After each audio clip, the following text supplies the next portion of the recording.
शेर बनाने का अपराध किसने किया?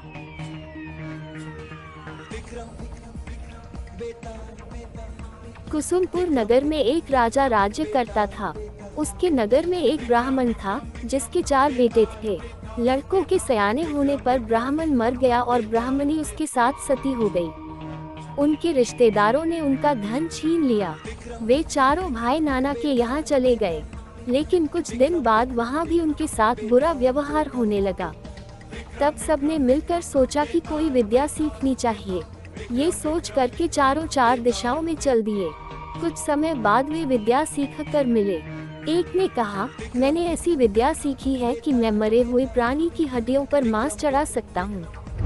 दूसरे ने कहा, मैं उसके खाल और बाल पैदा कर सकता हूँ।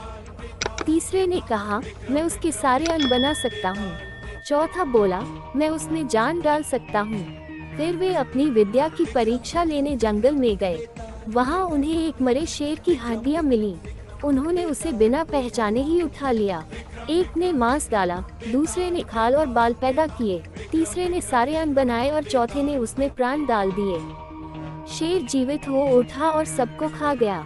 ये कथा सुनाकर बेताल बोला, हे राजा, बताओ कि उन चारों में शेर बनाने का अपराध किसने किया? राजा ने कहा, जिसने प्राण डाले उसने, क्योंकि बाकी 3 को ये पता ही नहीं था कि वे शेर बना रहे हैं, इसलिए उनका कोई दोष नहीं है।